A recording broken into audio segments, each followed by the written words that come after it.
दोस्तों नमस्कार। आज की अपनी ऑनलाइन क्लास में आप सभी लोगों का दोस्तों स्वागत है।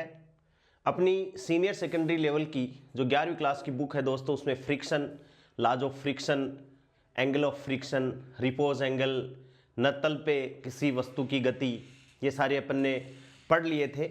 आज अपन अप्रोच कर रहे हैं दोस्तों प्रॉब्लम्स पे कि भाई प्रॉब्लम अपन कैसे करेंगे। ठीक है दोस्तों, अपन बात करते हैं दो ब्लॉकों के निकाय में घर्षण। इंपॉर्टेंट, वेरी इंपॉर्टेंट है। यदि ये आपको समझ में आ गया तो घर्षण की न्यूमेरिकल है वो बहुत सिंपल हो जाएंगे। दो ब्लॉकों के निकाय में घर्षण, दो ब्लॉकों के निकाय में घर्षण कि दो ब्लॉक पड़े हैं। कैसे कि ये कोई सतह है, ठीक है, ये धरातल है और इस धरातल पे एक ब्लॉक है वो इस हिसाब से पड़ा है। एक ब्लॉक तो ये रहा जिसको अपन कहते हैं, अपन कहेंगे इसको बी ब्लॉक, ठीक है। और इस ब्लॉक के ऊपर एक ब्लॉक और रख दिया अपन ने जिसको अपन बोल रहे हैं ए ब्लॉक, ठीक है भाई। ये जो सतह है ये अपन मान सकते हैं कि घर्षण रहित भी हो सकती है, घर्षण रहित या घर्षण सहित। ये भी घर्षण रहित या घर्षण सहित हो सकती है, ये भी घर्षण रहित या घर्षण सहित हो सकती है, ऐसा अपन मान के चल रहे हैं। और एक ब्लॉक पे चाहे तो ऊपर वाले पे चाहे नीचे वाले पे क्या लगा हुआ है, बाह्य बल लगा हुआ है। बहुत ध्यान से करना है। दो ब्लॉकों के निकाय में घर्षण है, इसके लिए अपन कोई भी न्यूमेरिकल हो तो उस न्यूमेरिकल को सोल्व कैसे करेंगे। तो ये धरातल दोस्तों घर्षण रहित हो सकता है या घर्षण सहित हो सकता है, जिसमें एक बी ब्लॉक है, एक ए ब्लॉक है। ए वाला छोटा है, बी वाला बड़ा है। और अपन मान सकते हैं कि ए पे भी बल लग सकता है और एफ पे भी बल लग सकता है। तो ऐसे यदि अपने पास में प्रॉब्लम्स आए तो उनको अपन सोल्व कैसे करेंगे, ठीक है। अब इसमें अपन पहले तो लिख देते हैं कि इसका एजेंडा क्या है। दो ब्लॉक ए तथा बी एक दूसरे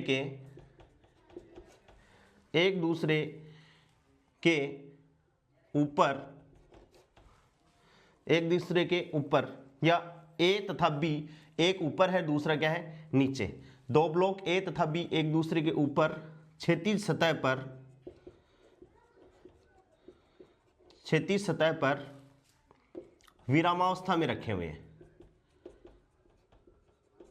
क्षैतिज सतह पर विरामावस्था में रखे हैं, ठीक है। दोनों में से एक ब्लॉक, दोनों में से किसी पर भी, ए पे भी बल लग सकता है बाह्य बल और बी पे भी बाह्य बल लग सकता है। दोनों में से किसी एक ब्लॉक पर क्षैतिज बल F इस प्रकार आरोपित किया जाता है कि ब्लॉक का निकाय गति करे। दोनों ब्लॉकों पर, दोनों में से एक पर, ये दोनों में से एक ब्लॉक पर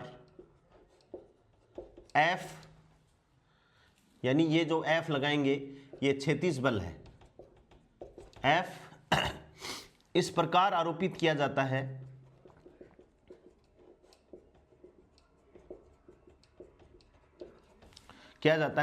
कि ब्लॉकों का निकाय गति करे, पूरा का पूरा निकाय करे, कि निकाय गति करे। निकाय का मतलब दोस्तों क्या है, इसमें दोनों ब्लॉक। निकाय का मतलब क्या है कि दोनों, एफ पे लगा रहा हूं तो ए बी क्या करेगा, चाहे इधर मोशन करो चाहे उधर मोशन करो, ए में भी क्या होगा, मोशन होगा, और बी भी क्या करेगा, मोशन करेगा। तो इस प्रकार की यदि अपने पास में प्रॉब्लम्स आती है, कैसे कि दो ब्लॉक ए बी, इसमें ए बी के ऊपर हो सकता है, बी ए के ऊपर हो सकता है, एक दूसरे के ऊपर क्षैतिज सतह पर विरामावस्था में रखे हैं, और दोनों में से एक ब्लॉक पर चाहे तो ऊपर वाले पे बल लगे चाहे नीचे वाले पे बल लगे, और दोनों की संयुक्त गति हो, निकाय की पूरी की गति हो। तो ऐसी प्रॉब्लम को अपन कैसे सोल्व करेंगे, तो इसके स्टेप है। ऐसी प्रॉब्लम को सोल्व करने के लिए सबसे पहला स्टेप है फर्स्ट स्टेप। ये आपको ध्यान में रखना है कि स्टेप टू स्टेप सबसे पहले अपन को क्या करनी है। स्टेप फर्स्ट में मैं ए बिंदु लेता हूं, सबसे पहले अपन को FBD डायग्राम बनाना है। FBD का मतलब है फ्री बॉडी डायग्राम बनाना है। ये स्टेप फर्स्ट की बातें हैं। FBD डायग्राम संयुक्त ब्लॉक का, पूरे संयुक्त ब्लॉक का जो संयुक्त ब्लॉक है, सबसे पहले अपन को क्या करना है, इसका FBD डायग्राम का FBD फ्री बॉडी डायग्राम बनाना है पूरे निकाय का, संयुक्त ब्लॉक निकाय का। सबसे पहले अपन क्या खींचेंगे, बल निर्देशांक आरेख, इसको बोलेंगे बल निर्देशांक आरेख या FBD डायग्राम खींचना है। इसमें बी पॉइंट है, यदि FBD चित्र में घर्षण है, घर्षण बल अपन को पता चल जाएगा, घर्षण होगा में घर्षण होगा तो इसका सीमांत मान होगा, तो इसका सीमांत मान का मतलब क्या है, अधिकतम स्थितिक घर्षण, अधिकतम स्थितिक घर्षण, इसका सीमांत मान लेते हैं, यानी अपन क्या लेंगे, अधिकतम स्थितिक घर्षण बल को लेंगे। ठीक है। तीसरी बात क्या है, यदि आरोपित बल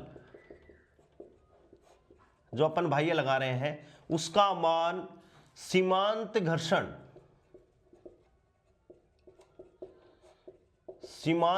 बल से ज्यादा होगा, आरोपित बल ग्रेटर देन फ्रॉम सीमांत घर्षण बल, तो गति संभव होगी, अन्यथा नहीं। अन्यथा क्या होगा दोस्तों, गति होगी ही नहीं। यदि गति होती है,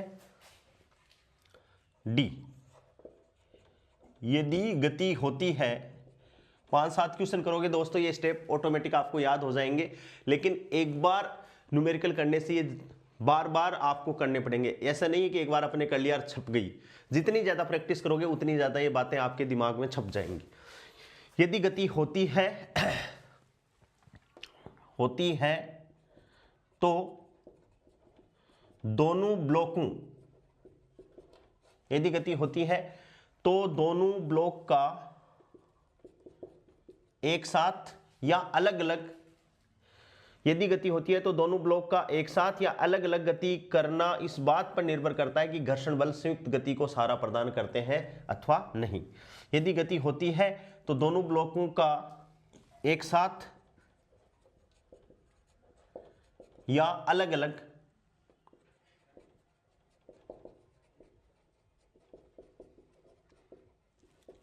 गति करना इस बात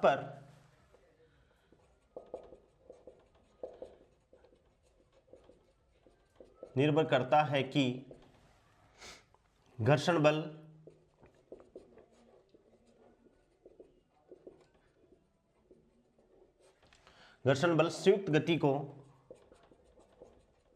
सहारा प्रदान करते हैं अथवा नहीं। पहले स्टेप है, पहले स्टेप में सबसे पहला डायग्राम ये आपको याद रखना है। ये वैसे लिखने में आपको 4 पॉइंट लग गए होंगे, लेकिन अपन जब न्यूमेरिकल क्वेश्चन करेंगे तो अपन 1 मिनट में ये कर देंगे। सबसे पहले क्या है, फ्री बॉडी डायग्राम बनाना है पूरे निकाय का, संयुक्त ब्लॉक निकाय का फ्री बॉडी डायग्राम खींचेंगे। यदि इस फ्री बॉडी डायग्राम में घर्षण बल कहीं भी आपको ऐसा लगेगा कि घर्षण बल है, तो यदि फ्री बॉडी चित्र में घर्षण होगा तो इसका सीमांत मान लेंगे, यानी अपन क्या लेंगे, लिमिटिंग मान लेंगे, स्थितिक घर्षण का अधिकतम मान लेंगे। ठीक है, ये दोनों बात होगी कि भाई फ्री बॉडी डायग्राम खींचना है और उसका सीमांत मान अपन को लेना है। तीसरी बात क्या है, यदि आरोपित बल, यानी अपन ने जो F लगाया है दोस्तों, आरोपित बल घर्षण बल से, जैसे यहां अपन बात करें ये घर्षण बल S, ये F, तो ध्यान से आप देखोगे ये इस पर बल लगा रहा है, ये इस पर बल लगाएगा, समझ गए। तो आरोपित बल का मान यदि सीमांत घर्षण बल है, सीमांत घर्षण बल से ज्यादा है तो गति संभव होगी, अन्यथा गति होगी ही नहीं, स्थिरावस्था में रहेंगे। यदि गति होती है तो दोनों ब्लॉकों का एक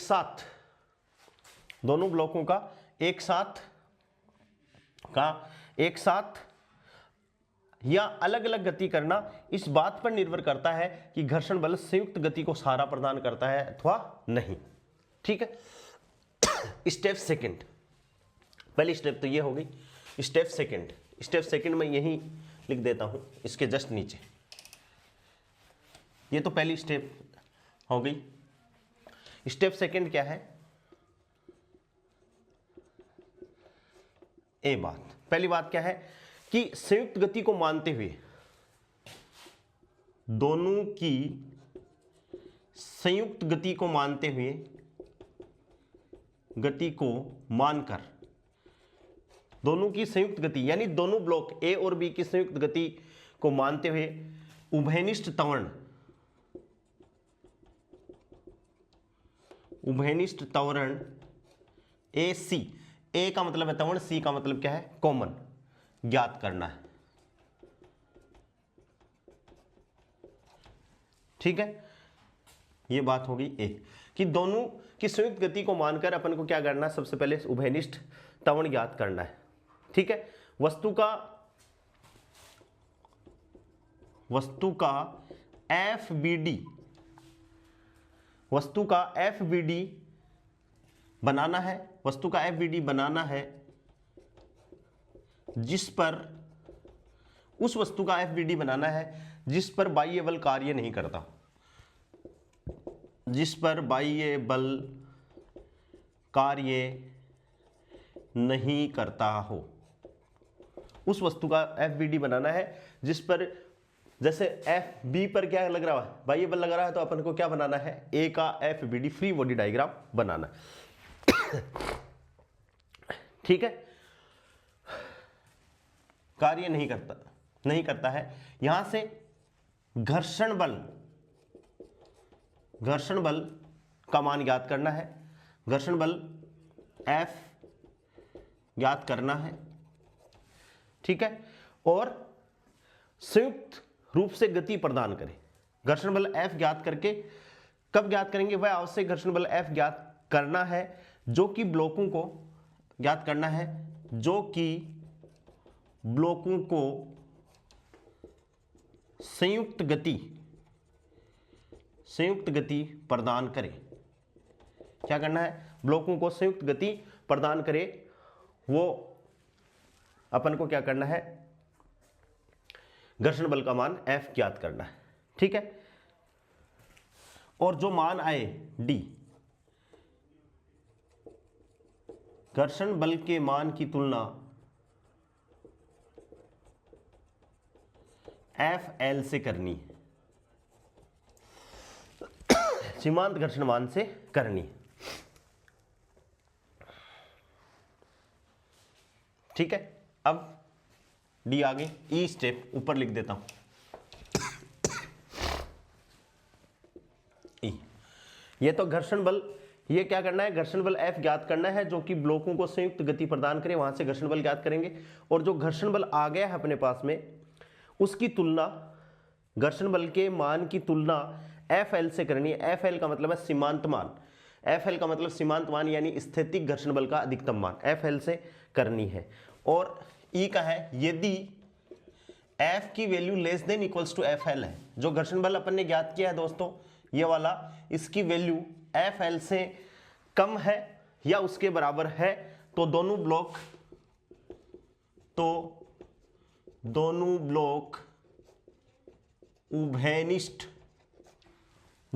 उभयनिष्ठ त्वरण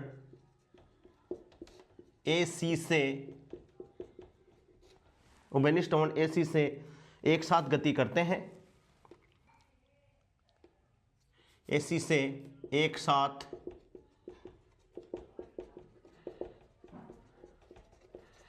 AC से एक साथ गति करते हैं, अन्यथा वे अलग अलग गति करेंगे, अन्यथा वे अलग अलग गति करेंगे। ठीक है, ये दो स्टेप हो गई, पहला स्टेप, ये दूसरा स्टेप हो गया। और तीसरा स्टेप क्या है? तीसरा स्टेप थर्ड, दूसरे स्टेप को मैं एक बार फिर दोनों की संयुक्त गति को मानकर कि दोनों ब्लॉक एक साथ गति करेंगे, उभयनिष्ठ त्वरण AC का मान अपन निकालेंगे। ठीक है, वस्तु का F body diagram, free body diagram बनाना है। कौन सी वस्तु का? जिस पर किसी प्रकार का कोई बाह्य बल नहीं लगा हुआ हो।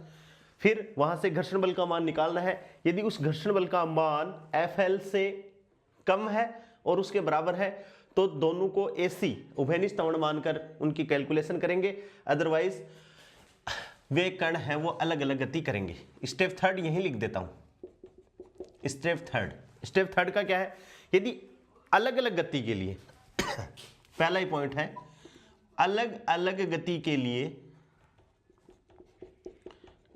के लिए यदि कणों की गति अलग अलग है तो अलग अलग गति के लिए अलग अलग FBD फ्री बॉडी डायग्राम बनाएंगे, जिसमें आवश्यकता अनुसार गतिक घर्षण कार्यरत हो, जिसमें आवश्यकता अनुसार गतिक घर्षण कार्यरत हो, ठीक है। और इसमें B है, उसके बाद में न्यूटन की गति के नियमानुसार या न्यूटन की द्वितीय नियम की सहायता से क्या ज्ञात कर लेंगे, अलग अलग त्वरण। न्यूटन के द्वितीय नियमानुसार A ज्ञात करेंगे। क्या करेंगे, न्यूटन के द्वितीय नियमानुसार। तीसरी स्टेप का दूसरा पॉइंट है,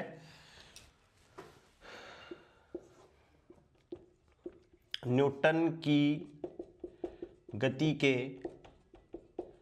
द्वितीय नियमानुसार अलग अलग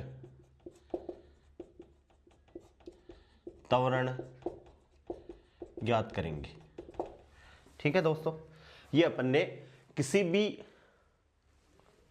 कोई सा भी ऐसा न्यूमेरिकल आ जाए जिसमें आपको ज्ञात करना हो, अपन उसको कर सकते हैं। अब देखो पहला क्वेश्चन अपन दोस्तों कर रहे हैं, इस पे बहुत ध्यान से अपन स्टेप टू स्टेप करेंगे। ये स्टेप मैं इतनी इतनी जगह ले लेता हूं, जो भी स्टेप लगाएंगे उसको मिटाते जाएंगे फिर करते जाएंगे। ब्लॉकों के त्वरण तथा उनके मध्य घर्षण बल की गणना कीजिए। ब्लॉकों के त्वरण तथा उनके मध्य घर्षण बल की गणना कीजिए।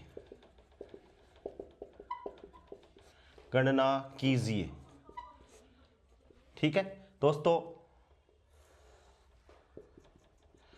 ये अपन को दे रखा है क्वेश्चन में, ये ब्लॉक है,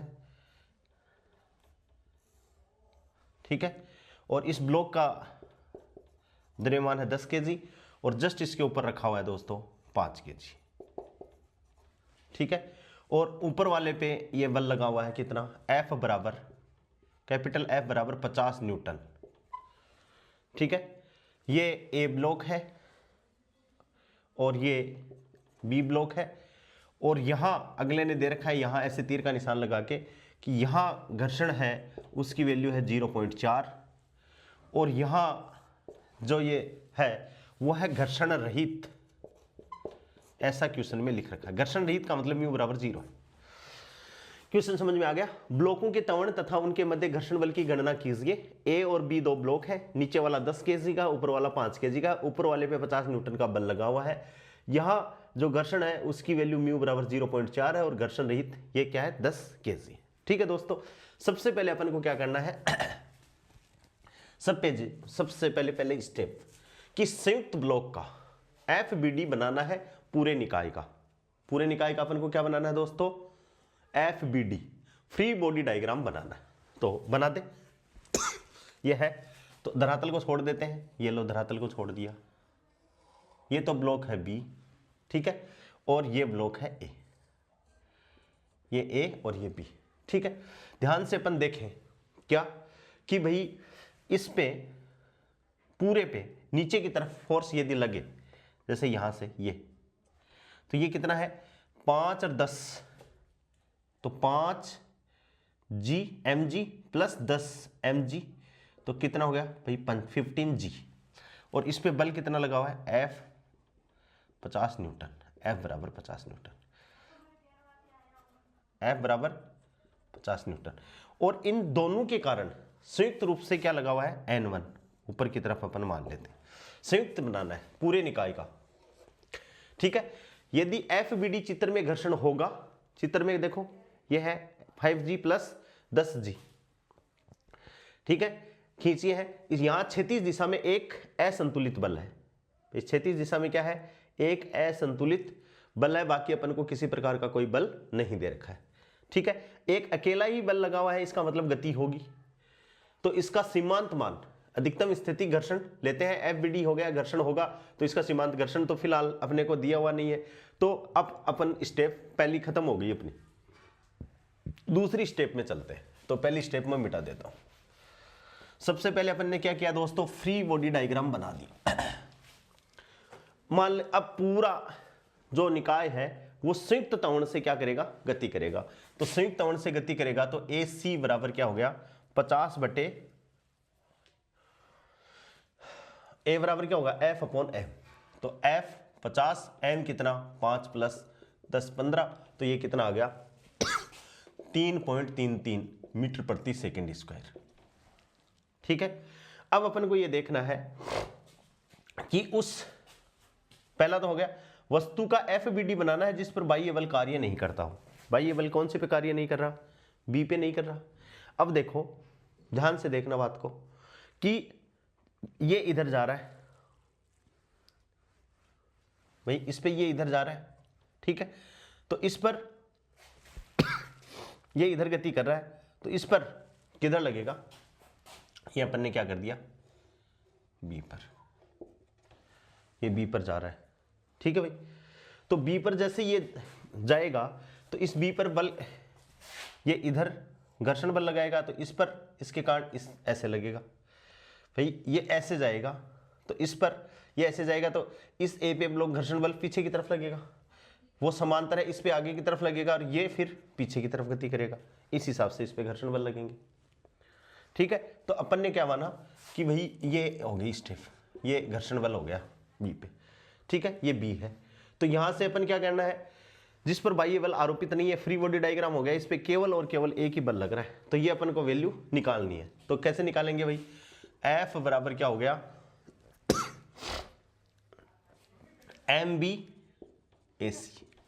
MB क्या है भाई 10, B वाले का 10 और AC कितना है, तो 10 गुणा 3.33 मीटर प्रति सेकेंड स्क्वायर, तो कितना हो गया 33.3 न्यूटन। कितना बल हो गया 33.3 न्यूटन। सीमांत घर्षण की बात कर रहे हैं, सीमांत घर्षण FL बराबर, तो FL बराबर कितना हुआ भाई म्यू N1, ठीक है। और म्यू N1, म्यू कितना है दोस्तों देखो 0.4, तो 0.4, N1 कितना है, N1 ये रहा, तो किसकी इक्विवेलेंट है, ये 15G की इक्विवेलेंट है, ठीक है। N1 बराबर 15 इंटू G यानी 9.8, 10 माना हुआ है G का मान, ठीक है, G का मान 10 माना हुआ है भाई। हमेशा घर्षण ये ऐसे गति करेगा तो इस B के कारण A की सतह पर पीछे की तरफ क्या लगेगा, ऐसे लगेगा, और ये ऐसे लगा रहा है तो B पर इसकी दिशा में लगेगा। समझ गए क्या भाई, A है, A पे ये फोर्स लगा हुआ है, तो A पे घर्षण बल पीछे की तरफ, जैसे मान लो ये कोई सतह है और इस सतह पर ये वस्तु ऐसे जाती है, तो इस वस्तु के कारण इस सतह पर पीछे की तरफ फोर्स लगता है, या ये नीचे वाली सतह इस पर पीछे की तरफ फोर्स लगाती है, तो A आगे की तरफ खिसकेगा तो ये पीछे की तरफ इस पे फोर्स लगाएगा।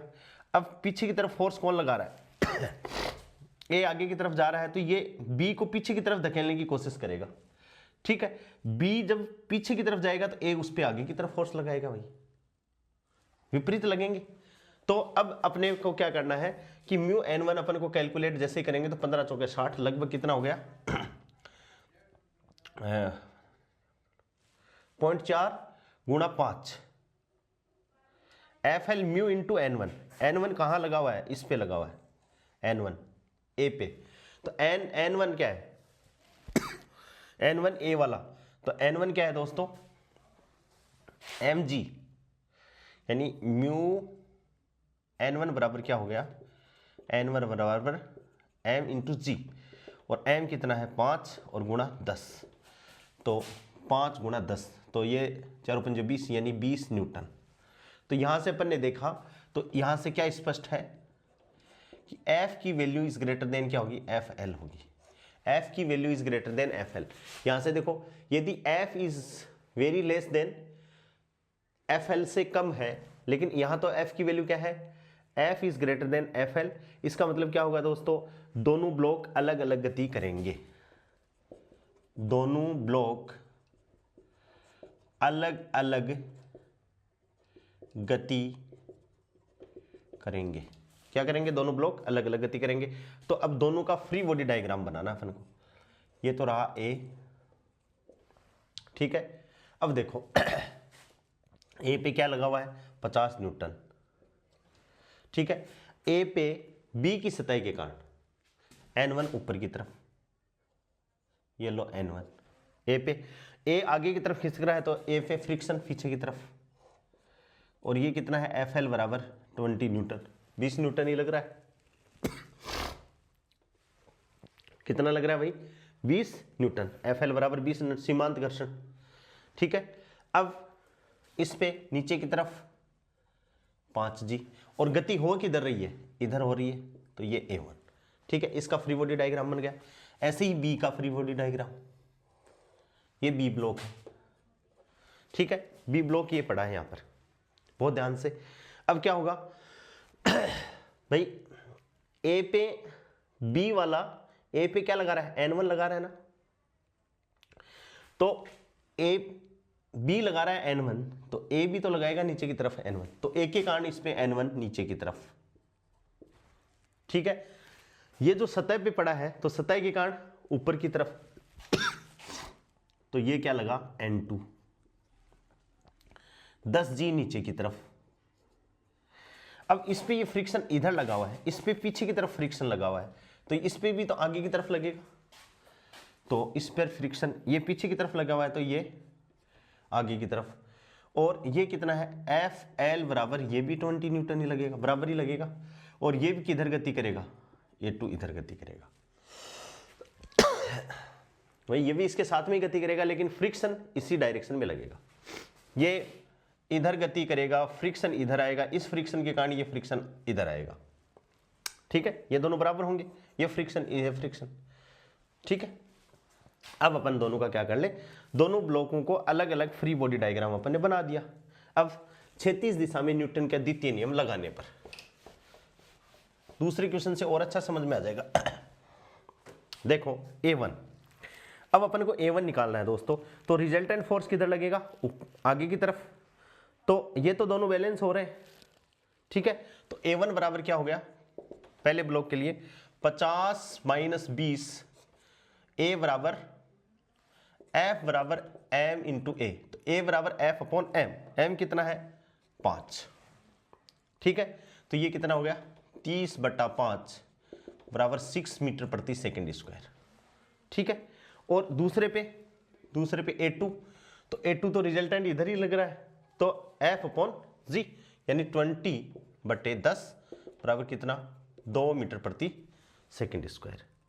तो ब्लॉकों के मध्य घर्षण बल तथा ब्लॉकों के मध्य घर्षण बल कितना हो गया, 20 न्यूटन। ब्लॉकों के मध्य घर्षण बल भी अपन ने निकाल दिया। अब देखिए दोस्तों, दूसरा क्वेश्चन अपन कर रहे हैं, ये समझ में आ गया होगा। एक क्वेश्चन से नहीं, बार बार क्वेश्चन को आप लोग करोगे तो आप लोगों के ये बात समझ में आएगी। और ये जो मैंने नियम लिखाए हैं, यदि दोस्तों मैं इनको समझा देता तो आप लोगों को बार बार वीडियो सुनना पड़ता, लेकिन मैंने लिखवा दिया तो आप आराम से इनको लिख सकते हो। बाकी लिखा हुआ तो किताबों में भी बहुत है, बहुत लोगों ने लिखा है। क्वेश्चन नंबर 2 समझना ही इंपॉर्टेंट है। क्वेश्चन नंबर 2 क्या है, प्रदर्शित चित्र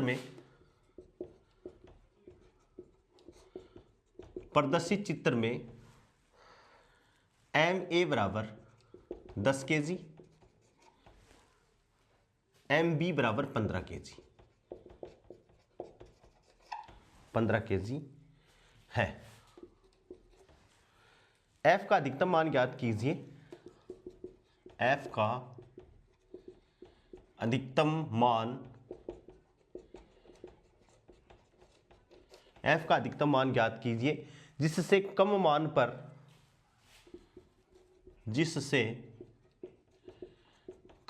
पर दोनों ब्लॉकों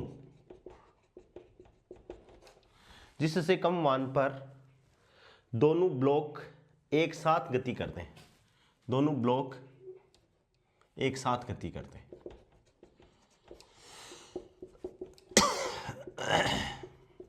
और चित्र अपन को बना के दिया हुआ अगले ने, यही वो सतह, ये बॉक्स बी, ठीक है, और इसके ऊपर ये ए, और यहाँ ये लिखा हुआ 0.25 और ये घर्षण रहित। अब इसमें तो घर्षण रहित दे दिया, एग्जाम में जब क्वेश्चन आएगा तो ये घर्षण रहित बात भी इसमें लिखी हुई होगी, तो क्वेश्चन बड़ा हो जाएगा, तो बड़ा होकर देख के आपको डरना नहीं है। और अब की बार किस पे लगा हुआ है, बल F इस पे लगा हुआ है, ठीक है। पहले वाला सेम टू सेम क्वेश्चन ही है, ठीक है। अपन को अधिकतम मान ज्ञात करना है। तो बस सबसे पहले क्या करें अपन, त्वरण ज्ञात कर ले भाई, संयुक्त त्वरण। तो पहली स्टेप में तो संयुक्त त्वरण ज्ञात कीजिए कि दोनों ब्लॉक एक साथ गति करते हैं। सबसे पहली स्टेप फर्स्ट, दोनों ब्लॉक एक साथ गति करते हैं। मान लिया अपन ने, माना कि दोनों ब्लॉक, मान लीजिए माना दोनों ब्लॉक एक साथ गति करते हैं, तो इनका उभयनिष्ठ त्वरण AC F अपॉन, ये कितने कितने केजी के हैं, एक MA है वो 10 का है और 10 केजी, और ये 15 केजी, ठीक है। तो संयुक्त त्वरण करते हैं तो F हो गया बल, और 10 प्लस 15 कितना हो गया भाई, 25। इसमें लिख लो F अपॉन 25, ये हो गया इसका संयुक्त त्वरण हो गया, ठीक है। अब कौन से पे बल नहीं लग रहा है, B पे बल नहीं लग रहा है, तो देखो इसका फ्री बॉडी डायग्राम बनाना है, जिसपे कोई बाह्य बल नहीं लग रहा हो उसका फ्री बॉडी डायग्राम बनाते हैं। तो B का ये लो फ्री बॉडी डायग्राम, ये B है। अब देखो A पे इधर बल लग रहा है तो E पे घर्षण बल इधर लगेगा, घर्षण बल ऐसे इस हिसाब से लगेगा, तो ये इस पे ऐसे और इस पे ऐसे सतह पर। तो B को केवल फ्री बॉडी डायग्राम बनाना है, तो ये क्या हो गया, घर्षण बल हो गया F, ठीक है भाई। तो ब्लॉक B का FBD डायग्राम बन गया। तो अभीष्ट घर्षण बल, दूसरी स्टेप क्या है, अभीष्ट घर्षण बल अपन का तो वही F, तो F बराबर क्या आ गया, MA, क्योंकि घर्षण बल की MB और AC। तो MB कितना भाई, 15, ठीक है, 15, और AC कितना है, F बटे 25, 5 से काटोगे तो 5 थी 15 और 5 25, 3F अपॉन 5 आ गया। अब जो ये घर्षण बल है, अधिकतम स्थितिक घर्षण बल, अधिकतम या सीमांत घर्षण बल, सीमांत घर्षण बल FL, वो क्या हो जाएगा, FL बराबर म्यू इंटू N1। N1 कौन सा, ये वाला, ये N1 है, B का A पे लगाया हुआ फोर्स, ठीक है। म्यू की वैल्यू 0.25 दे रखी है, तो ये 10, तो 0.25, N1 बराबर mg, तो गुणा 10, भाई N1 इसका लिया हुआ तो ये मास इसका लेंगे m 10, और गुणा g की वैल्यू म्यू m a और g ऐसे, तो 10, तो ये कितना हो गया भाई, 25 हो गया क्या, 25 न्यूटन, ठीक है भाई, ठीक है, कितना आ गया, 25 न्यूटन आ गया। अब इसलिए F की वैल्यू, F की वैल्यू कितनी है दोस्तों, F की वैल्यू आई 3F अपॉन 5, ठीक है, और ये कितनी आ गई, 25। तो अपन को अधिकतम मान, F का अधिकतम मान याद कीजिए जिससे कम मान पर दोनों ब्लॉक एक साथ गति करते हैं। तो यहां से F की वैल्यू कितनी है, 3F अपॉन 5, ऊपर लिख देता हूं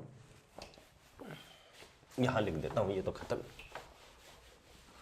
तो F less than FL, F कितना है 3F/5, तो 3F/5 और greater than equals to L कितना है भाई 25। यहां से F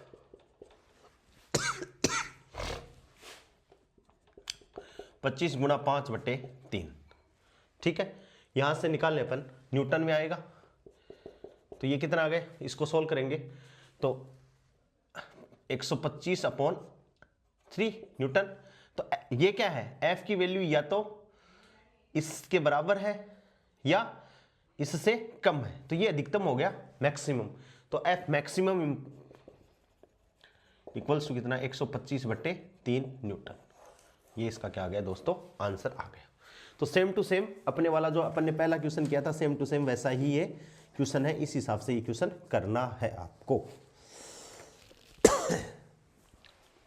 क्वेश्चन नंबर 3 देखिए दोस्तों, 2 बार करोगे, मेरे करवाने के बाद में भी आप 2 बार करोगे, आप अपना दिमाग भी इसमें लगा लोगे, अपने फंडे भी बना लोगे, और फिर भी समझ में नहीं आए तो मेरे को बताओगे, मैं वापस करवा दूंगा।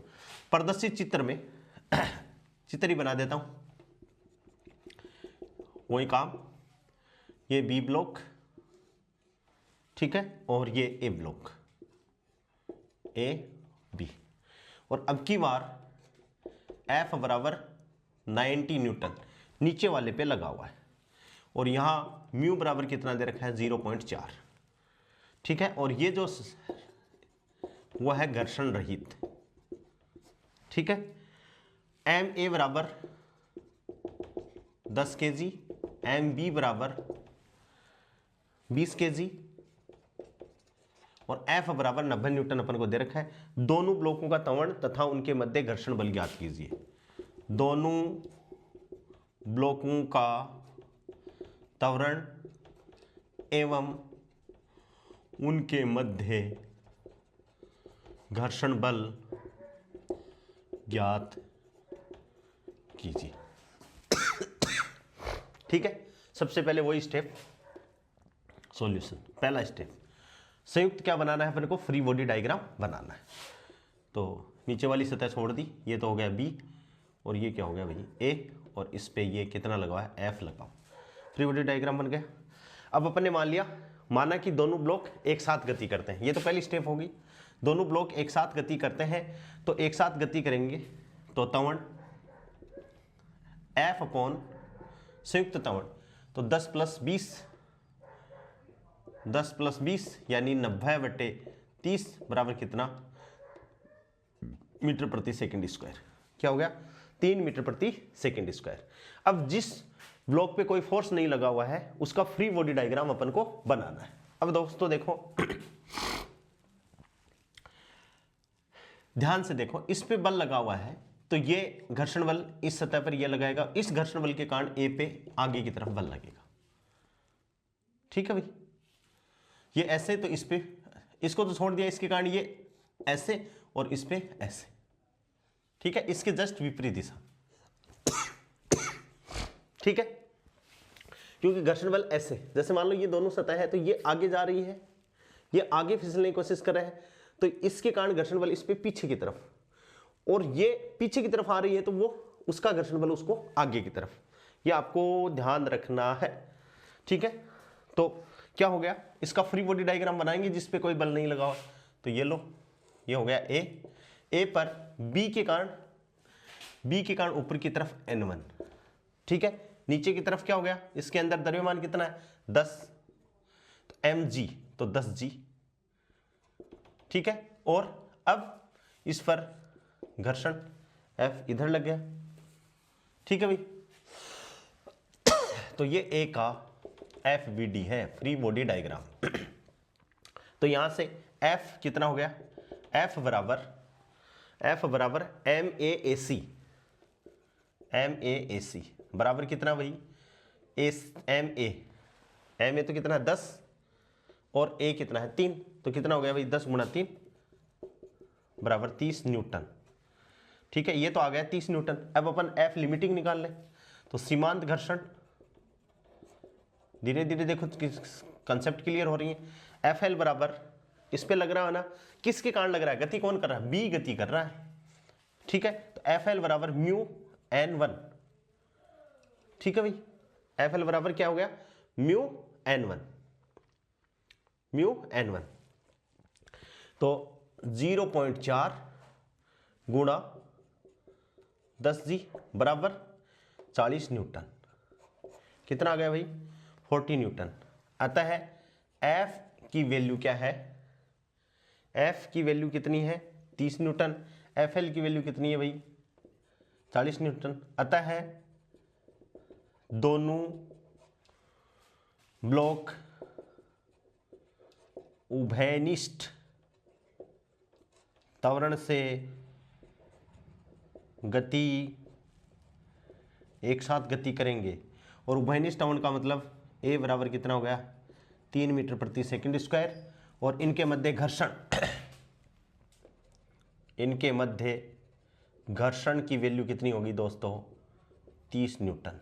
कितना आंसर आ गया, 30 न्यूटन इसका आंसर आ गया। समझ में आ गई होगी बात। नेक्स्ट क्वेश्चन दोस्तों, क्वेश्चन नंबर 4, बहुत सिंपल है, वही काम। ये ब्लॉक बी, बी के ऊपर ए ब्लॉक, ठीक है। अपन को दे रखा है एम ए बराबर 10 kg, एम बी बराबर 15 kg, एम बी बराबर 15 kg, और एफ बराबर 90 न्यूटन, एफ बराबर 90 न्यूटन है। तो ब्लॉकों का त्वरण तथा कार्यरत घर्षण बल ज्ञात कीजिए। तो ब्लॉकों का त्वरण तथा कार्यरत घर्षण ज्ञात कीजिए।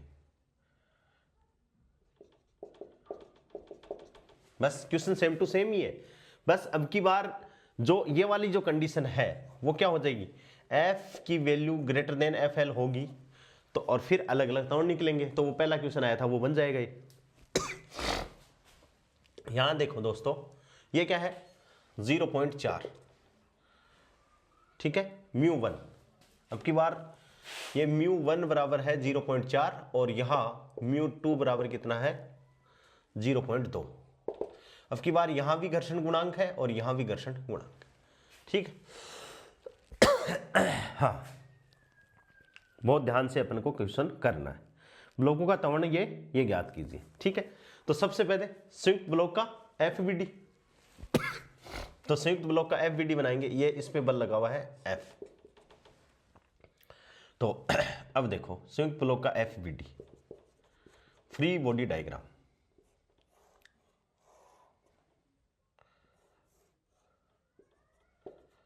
ये एफ, ठीक है भाई। तो अब सतह के कारण भी तो अपन को लगाना पड़ेगा ना, ये mu two, mu one, mu two, तो इसके कारण इस पे क्या लगेगा, F2 लगेगा। केवल फ्री बॉडी डायग्राम बना रहे हैं, ठीक है। तो F2 लिमिटिंग बराबर mu two N2, mu two N2, और म्यू टू MBG, तो बराबर कितना, 0.2 गुणा MB कितना 15 और G कितना 10, तो कितना आ गया 15 दूनी 30। Mu two N2 0.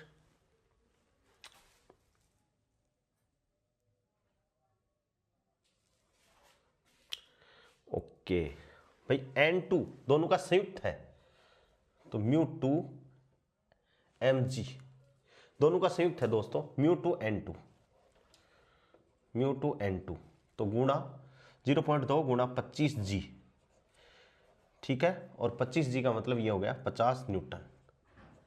यहां चूंकि N2 बराबर 25G, अब की बार इस पे नीचे वाले पे लगा हुआ ना, तो N2 देखो, एक तो सतह का ये A, N2 दोनों का संयुक्त है, संयुक्त ब्लॉक निकाय का बल निर्देशांक, संयुक्त निकाय का FBD है ये। तो संयुक्त निकाय का ही अपन को यहां N2 में M2 में द्रव्यमान अपन को करना है।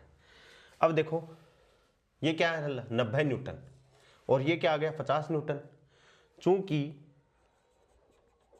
90 Newton is greater than from 50 Newton, तो कुल असंतुलित बल उपस्थित है, अतः तथा गति प्रारंभ होगी। कुल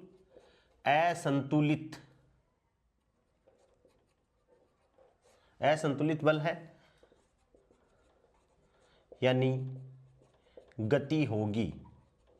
क्या होगी दोस्तों? गति होनी है। गति होगी तो अपन अलग अलग फ्री बॉडी डायग्राम बनाएंगे।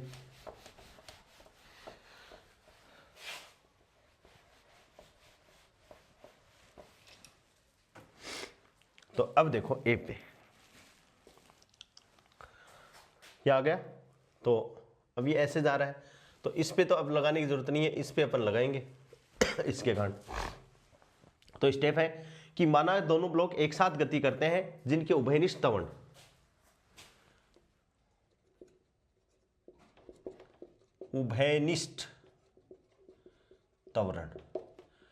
AC बराबर तो कितना हो गया, वही 90 माइनस 50 भाई, 90 और माइनस 50, इस पे फ्रिक्शन फोर्स लगा हुआ है 90, कुल बल लगा हुआ है 90, F बराबर तो 90, फ्रिक्शन लगा हुआ है 50, तो 90 माइनस 50 और बटे 25, यानी अब की बार AC बराबर कितना होगा 1.6 मीटर प्रति सेकेंड स्क्वायर।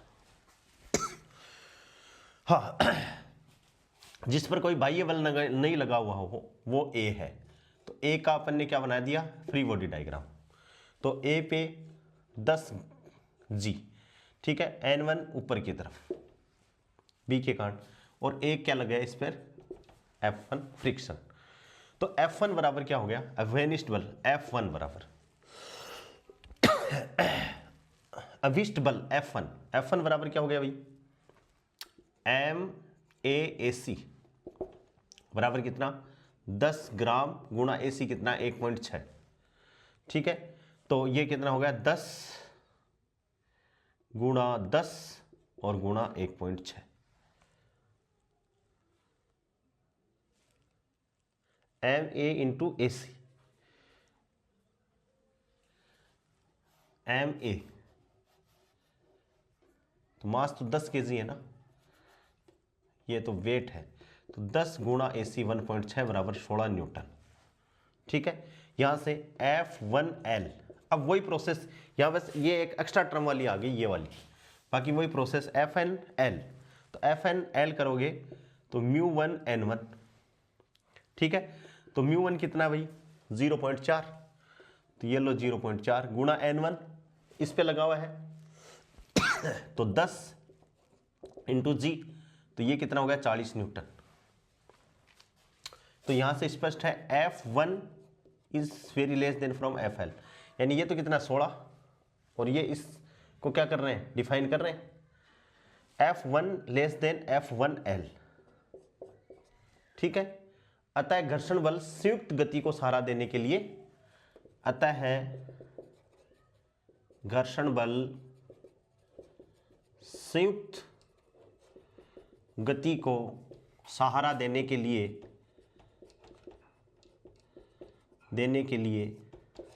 पर्याप्त है, ठीक है। और उभयनिष्ठ त्वरण क्या हो जाएगा दोनों के लिए, AC त्वरण दोनों के लिए क्या हो जाएगा 1.6 मीटर प्रति सेकंड स्क्वायर, ये वाला। और घर्षण बल क्या हो जाएगा F1 बराबर तो 16 न्यूटन और F2 बराबर कितना हो जाएगा दोस्तों 50 न्यूटन। ये इसका आंसर आ गया। बस इसमें ये स्टेप है कि नीचे वाले ब्लॉक पे यदि फोर्स लगा हुआ है, एक एक क्वेश्चन यदि 2 2 3 3 4 4 बार करके समझ लोगे तो बहुत आसान हो जाएगा। समझ में आ गई। क्वेश्चन नंबर 5,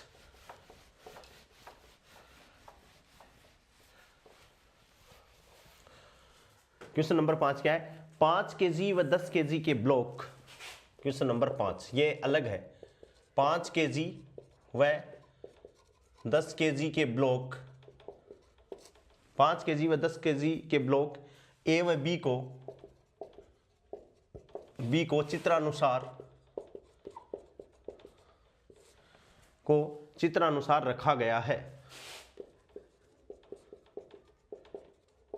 चित्रानुसार रखा गया है। यदि ए व बी के मध्य घर्षण गुणांक, यदि ए व बी के मध्य घर्षण गुणांक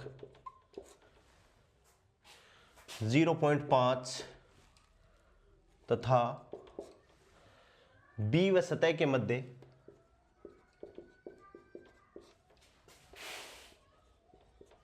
सरफेस बी व सतह के मध्य घर्षण गुणांक कितना है दोस्तों? 0.4 है। यदि ए को 50 न्यूटन बल से खींचा जाए, यदि ए को 50 न्यूटन बल से खींचा जाए तो दोनों ब्लॉकों का त्वरण ज्ञात करो। तो दोनों ब्लॉकों का त्वरण ज्ञात करो। ये क्वेश्चन है दोस्तों। क्या दे दिया? चित्र बना देता हूं। ये एक बी है और ये एक ए है। 5 kg और 10 kg के ब्लॉक ए व बी को चित्रानुसार इसमें इस हिसाब से रखा है। ये ए है ऊपर वाला, ये बी है, और ये 5 kg है ऊपर वाला, नीचे वाला 10 kg है, और इस पे 50 न्यूटन के फोर्स लगा हुआ है। ठीक है। यदि ए को 50 न्यूटन बल से खींचा जाए तो दोनों ब्लॉकों का त्वरण ज्ञात करो। इसमें अगले ने कह दिया कि दोनों ब्लॉकों का त्वरण ज्ञात करना ही करना है। अब इस पे अपन को फ्री बॉडी डायग्राम बनाने। यदि आपने इसका फ्री बॉडी डायग्राम सही से बना लिया दोस्तों तो क्वेश्चन आसान हो जाएगा। कैसे? देखो, ये मैं बना देता हूं ए, इसको लिख लेते हैं अपन ए, और इधर बना देते हैं अपन बी। ए को छोटा बना लो, ए छोटा है तो ये लो। सबसे पहले बात, फोर्स किस पे लगा हुआ? 50 न्यूटन इस पे लगा हुआ है। ये ऐसे गति करेगा तो इस पे ये फ्रिक्शन ऐसे उत्पन्न करेगा। ठीक है, इसको नाम दे रहे हैं अपन F1। इस पे फ्रिक्शन इधर लगे तो ऐसा ही इधर भी लगेगा F1। ठीक है, और जब ये आगे की तरफ, भाई इस पे तो कोई बल तो लगा हुआ नहीं है, जब ये इस फ्रिक्शन के कारण आगे की तरफ खिसकेगा तो इसके कारण पीछे की तरफ भी क्या लगेगा? F2। इस पे फ्रिक्शन बल लग जाएगा। ठीक है। दूसरी, इस पे, इस सतह के कारण इस पे N1 ऊपर की तरफ, और इस पे N1, भाई इसके कारण नीचे की तरफ लगेगा N1। ठीक है, इस पे N1 ऊपर की तरफ, इस पे N1 नीचे की तरफ, इसके कारण इसकी सतह पर N2 ऊपर की तरफ, और इस पे भी N2 लगेगा। तो अलग अलग देखिए दोस्तों, अपन बात करते हैं। सबसे पहले इस पे क्या है? 50 न्यूटन आ गया। 50 न्यूटन के कारण इस पे इधर क्या आ गया? F1 आ गया, फ्रिक्शन आ गया। ये इसके ऊपर B के ऊपर पड़ा है। किसके ऊपर पड़ा है? B के ऊपर पड़ा है। तो B की सतह के कारण इस पे क्या लगा? N1 ऊपर की तरफ लग गया N1। और भाई ये तो धरातल के नीचे तो है ही नहीं ना, ये जस्ट B के संपर्क में है, तो B के कारण इस पे नीचे की तरफ वेट लग जाएगा, और वो कितना लग जाएगा? 5G। मेरे हिसाब से पूरे बल हो गए, ए पे लगने वाले सारे बल हो गए। ठीक है, अब B की बात कर रहे हैं, तो B का ये क्या हो गया? F1, और ये B का क्या हो गया? F2। ठीक है, अब देखो B की सतह के कारण इस पे क्या लगा? N1 लगा, तो N1 इस पे भी लगेगा नीचे की तरफ। तो ये लो, A की सतह के कारण इस पे N1 लगा, लेकिन B जिस सतह पे रखा हुआ उसके कारण तो N2 लगेगा ना। तो ये लो N2, जिस सतह पे जो लग रहा है उसी सतह पर, जैसे इसके कारण इस पे तो N1, और इसके कारण नीचे की तरफ। ठीक है, और नीचे की तरफ इस पे क्या लग गया? 10G, ये वेट लग गया। अब फ्री बॉडी डायग्राम बन गया, बहुत अच्छे से बन गया, तो इसको अपन सोल्व कर सकते हैं। तो पहला हो गया, A तथा B के बीच सीमांत घर्षण बल, सीमांत घर्षण F1 बराबर कितना आ गया दोस्तों? μ1 N1। F1 बराबर μ1 n1, तो μ1 कितना दे रखा है भाई 0.5, तो 0.5 n1, तो n1 कितना है 5g, 15 नहीं है 5g गुणा 5g बराबर कितना भाई, g को अपन कितना ले ले तो 9.8 ले क्या g, तो 55 देखो 0.5 25 न्यूटन कर देता हूँ, g बराबर 10 ले लेता हूँ मैं तो, या आपको 9.8 ले, आप 9.8 से करना, मैं तो 10 ले लेता हूँ 25 न्यूटन। ठीक है, b तथा a के मध्य, ये तो क्या हो गया किसके a तथा b के बीच, और अब क्या है b का सतह के मध्य सीमांत घर्षण यानी F2, F2 बराबर क्या हो गया μ2 n2, μ2 कितना दे रखा है 0.4 और n2 10 g बराबर कितना हो गया 40 न्यूटन।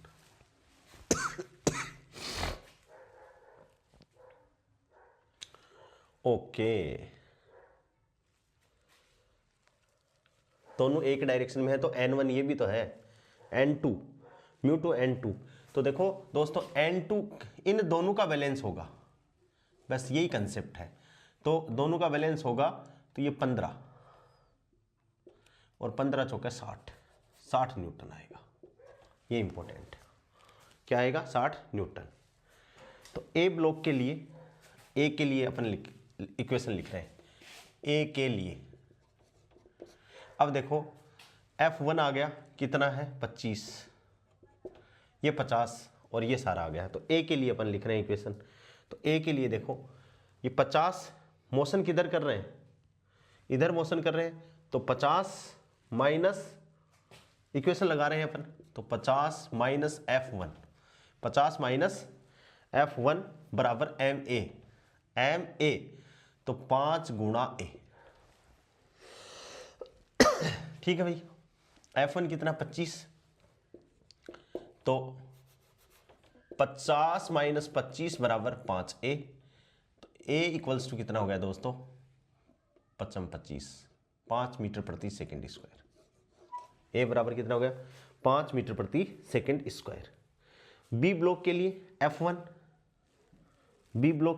कितना हो जाएगा 24.5, जैसे ये 25 और F2 कितना है 60।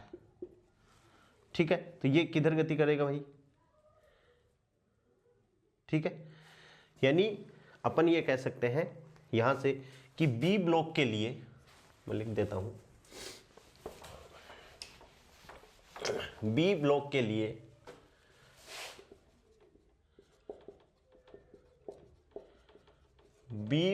के लिए त्वरित बल F1 बराबर कितना है 25 न्यूटन है, त्वरित बल F बराबर कितना है 25 न्यूटन है, जो सीमांत घर्षण बल F2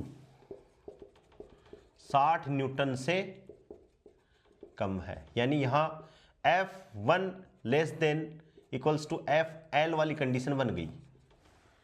ठीक है, इसलिए ब्लॉक बी स्थिर अवस्था में ही रहेगा, अतः ब्लॉक बी स्थिर अवस्था में ही रहेगा, यानी इसका ताउन क्या हो जाएगा दोस्तों 0 हो जाएगा। इस हिसाब से ये क्वेश्चन आप लोगों को करने हैं।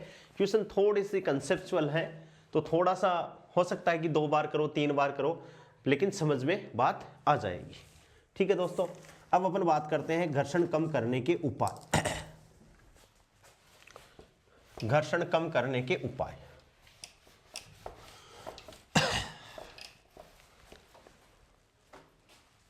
नेक्स्ट अपना हेडिंग है घर्षण कम करने के उपाय। घर्षण कम करने के उपाय की घर्षण अपन कैसे कम कर सकते हैं। तो आपने देखा होगा कि जैसे मान लो अपने बाल भी सूखे हैं तो घर्षण को कम करने के लिए अपन क्या लगा देते हैं, तेल वगैरह लगा देते हैं, यानी स्नेहक अपन यूज करते हैं। घर्षण यदि अपन कम कर देंगे तो जो अपने मशीनों के जो पुर्जे घिस जाते हैं वो भी कम घिसेंगे, यानी अपन को फायदा होगा। लेकिन दोस्तों बिना घर्षण के अपन रह भी नहीं सकते, जीवन यापन भी नहीं, यानी चलना संभव नहीं है।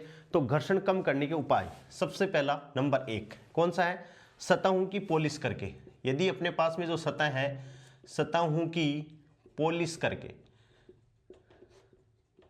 ठीक है। लेकिन इसमें एक बात आपको ध्यान रखनी है कि सतह की पॉलिश भी एकदम नॉर्मल पॉलिश ही करनी है। यदि अधिक पॉलिश कर दोगे तो घर्षण बल का मान बढ़ जाएगा। आपको याद हो तो मैंने पहले वीडियो में तांबे की सिल्लियों की बात की थी कि तांबे की सिल्लियों पर एकदम ऐसे करके रख देते हैं तो उसको अपन कहते हैं ठंडी वेल्डिंग कहते हैं। याद रखना, उस वीडियो में मैंने दी है। यानी इसमें आप लिख सकते हो किंतु अधिक पॉलिश, यदि अधिक पॉलिश आपने कर दी है, किंतु अधिक पॉलिश घर्षण को क्या कर सकती है दोस्तों, बढ़ा सकती है। इस बात को आपको ध्यान में रखना है। क्यों? क्योंकि जैसे ही आपका नाम पॉलिश की भाई घर्षण पॉलिश लगा दी तो घर्षण को कम कर देगी, लेकिन अधिक घर्षण है वो बढ़ा सकती है। और इसी के कारण क्या होती है, ठंडी वेल्डिंग, ठंडी वेल्डिंग, वेल्डिंग नहीं होती सर, वेल्डिंग होती है। ठंडी वेल्डिंग इसी के कारण होती है। दूसरा, स्नेहक के द्वारा, स्नेहक के द्वारा आपने देखा होगा कि ग्रीस वगैरह या मोबिल वगैरह का यूज करते हैं अपन, ऑयली जिसमें चिकनास ज्यादा हो, स्नेहक के द्वारा। तीसरा, उचित पदार्थों का चयन करके, उचित पदार्थों का चयन करके भी घर्षण को अपन कम कर सकते हैं। दूसरा, और नमी को कम करके, उचित पदार्थों का चयन करके, इसमें पहला नमी को कम करके, किसको करेंगे, नमी को कम करके, मिश्र धातुओं का प्रयोग करके, ठीक है। आकृति का धारा रेखन, आकृति का धारा रेखन, ये गाड़ी आकृति का धारा रेखन करके। धारा रेखन का मतलब क्या है दोस्तों, जैसे आपके पास में गाड़ी है, ऐसे ये गाड़ी है, तो यदि गाड़ी को आप इस हिसाब से बना रहे हो तो ये ज्यादा हवा को क्या करेगी, रोकेगी, यानी घर्षण ज्यादा उत्पन्न करेगी। और एक मान लो गाड़ी आपके पास में ऐसे फ्लैट, इस हिसाब से, जैसे ये छोटी गाड़ियां हैं, अब देखो ये घर्षण को कम हवा को रोकेगी। तो यहां तो क्या है, घर्षण कम है और यहां घर्षण क्या है, ज्यादा है। तो आपने देखा होगा कि ज्यादा बड़े वाहन है वो बहुत कम स्पीड से चलते हैं, क्योंकि उनको सामने से हवा भी क्या करती है, उनका क्षेत्रफल ज्यादा है, क्षेत्रफल ज्यादा है तो उनको हवा भी क्या करती है, रोकती है। जैसे कार वगैरह है तो वो बहुत पतली सी होती है तो उसमें कम घर्षण लगता है। तो आकृति का धारा रेखन उसी से संबंधित है। और बॉल बेरिंग, बॉल बियरिंग अथवा रोलर बियरिंग का प्रयुक्त करके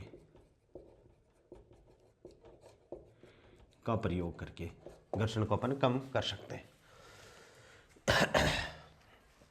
ठीक है, यह हो गया घर्षण कम करने के उपाय। अब घर्षण से लाभ व हानियां, घर्षण से लाभ व हानियां। सबसे पहले अपन बात करते हैं दोस्तों हानियां। पहली क्या हानि हो सकती है, घर्षण के कारण गति करती हुई वस्तु की ऊर्जा काफी मात्रा गति कर रही है कोई वस्तु, और वो क्या है कि घर्षण के कारण उसकी ऊर्जा की काफी मात्रा है वो उष्मा ऊर्जा के रूप में व्यर्थ चली जाती है। तो वस्तु की गति के कारण, गति करने के कारण वस्तु की काफी ऊर्जा उष्मा ऊर्जा के रूप में नष्ट हो जाती है। ठीक है, कि गति के कारण गति करती हुई वस्तु की ऊर्जा काफी मात्रा जो ऊर्जा है वो उष्मा के रूप में चली जाती है, व्यर्थ चली जाती है। ठीक है, दूसरा घर्षण के कारण जो भी अपने वाहन है घर्षण बल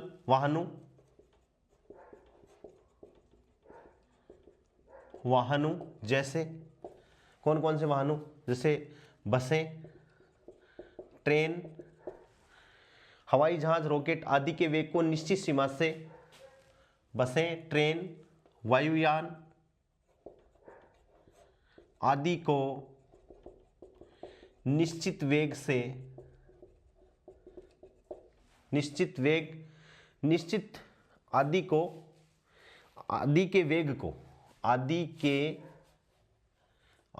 के वेग को निश्चित सीमा से आगे नहीं बढ़ने देते। अब ये भी हानि है, बाकी लैंग्वेज तो ये कर रही है कि ये बढ़िया बात है, इससे एक्सीडेंट होंगे। तीसरा, घर्षण के कारण मशीनों की दक्षता का ह्रास होता है। ठीक है, मशीनों की दक्षता का ह्रास होता है और मशीनों के पार्ट्स हैं वो घिस जाते हैं। मशीनों के पार्ट्स घिस जाते हैं, जिससे भाई पार्ट्स यदि घिस गए तो नए पार्ट्स लगाने पड़ेंगे, तो पैसे लगेंगे, तो नुकसान हो गया। और कभी कभी विभिन्न गतिमान भागों में घर्षण के कारण मशीनें जल जाती हैं। गतिमान भागों में मशीनें जल जाती हैं। मशीनें क्या होती हैं दोस्तों? जल जाती हैं। और अब है घर्षण से लाभ, ये लिख देता हूं, घर्षण से लाभ। बहुत सारे लाभ हैं। पहला लाभ तो ये मैं आपके सामने लिख रहा हूं, तो घर्षण यदि नहीं होगा तो मैं यहां लिख नहीं पाऊंगा, जबकि ये आपको स्क्रीन तो क्या लग रही है कि एकदम चिकनी है, लेकिन फिर भी इन दोनों के ब्लैक बोर्ड और मार्कर के बीच में क्या है दोस्तों? घर्षण है, जिसके कारण ये इस पे चल पा रहा है। ठीक है ना? हाँ। तो ब्लैक बोर्ड पर मार्कर द्वारा लेखन अपन कर सकते हैं, ये भी घर्षण के कारण लाभ हो गया। पृथ्वी की सतह पर चलना, ये भी किसके कारण है? घर्षण के कारण। ये घर्षण की अनुपस्थिति में अपन पृथ्वी की सतह पर नहीं चल पाएंगे। कागज की पेन लिख लिया, ठीक है। वाहन के पहियों तथा सड़क के मध्य घर्षण होने के कारण ही वो रुक जाते हैं, अदरवाइज नहीं रुकेंगे तो बहुत सारे एक्सीडेंट होंगे। ठीक है, आपने देखा होगा कि जो मशीनें होती हैं उन पे फैन बेल्ट या पट्टा चढ़ा हुआ होता है। ठीक है, तो घर्षण के कारण पहिए की परिधि पर घूमता हुआ पट्टा, पहिए की परिधि पर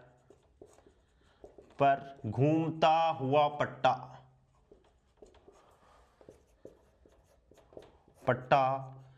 घर्षण के कारण ही उस पर बना रहता है। ये इंपॉर्टेंट है। मान लो एग्जाम में क्वेश्चन आ जाए तो आपको ये समझ में नहीं आएगा कि भाई ये पट्टा किसके कारण बना रहता है? घर्षण के कारण बना रहता है। आजकल तो क्या हो गया, ऐसे खाड़ी आने लगी, पहले एकदम स्मूथ आता था और ऐसे पट्टा आता था, तो वो पट्टा ऐसे घूमता रहता था। वो किसके कारण नहीं उतरता था? वहां पर कोई लॉक भी नहीं लगाते थे, लेकिन घर्षण के कारण वो पट्टा उसकी परिधि पर बना रहता था, जैसे पहले चक्की जो आती थी। ये मैंने आपको लिखा दिया ब्लैक बोर्ड व मार्कर को। ऐसे ही कागज और पेन के मध्य भी घर्षण के कारण ही है वो पेन है वो उस कागज पे चल पाता है, अदरवाइज वो भी उस पर चल नहीं पाता था। इस प्रकार हम ये निष्कर्ष निकाल सकते हैं क्या, कि घर्षण के लाभ भी बहुत हैं, लेकिन घर्षण के इतने लाभ होने के बाद भी घर्षण के कारण बहुत सी हानियां होने के बावजूद हमें इससे बहुत सारे क्या है दोस्तों, लाभ भी है। इसलिए घर्षण क्या है? इसलिए घर्षण, बहुत सारे लाभ होने के बाद भी घर्षण की बहुत सारी हानियां हैं, इसलिए घर्षण एक आवश्यक बुराई है। घर्षण क्या है? एक आवश्यक बुराई है कि इससे अपन को नुकसान भी है, लेकिन इससे फायदा होने के कारण अपन को ये करनी भी जरूरी है। घर्षण के कारण ही अपन अपने बाल हैं वो अपन एकदम आराम से बना सकते हैं, घर्षण के कारण खाज खोर सकते हैं, सारी की सारी केस के कारण है, घर्षण के कारण ही है। तो दोस्तों इस प्रकार से आपकी जो ये यूनिट है वो अकॉर्डिंग टू सिलेबस पूरी हो गई है। अब अपन चौथी और पांचवी यूनिट की एक क्लास दोनों की प्रॉब्लम्स की करेंगे। इसमें जितने मैंने साथ में प्रॉब्लम्स करवाई हैं वो आप लोगों को लगानी है, और उसके अलावा भी यदि आप प्रैक्टिस कर सकते हो वो क्वेश्चन भी लगा सकते हैं, और बाकी अपन नेक्स्ट यूनिट स्टार्ट करेंगे। दोस्तों आज के लिए इतना ही, बहुत बहुत थैंक्स।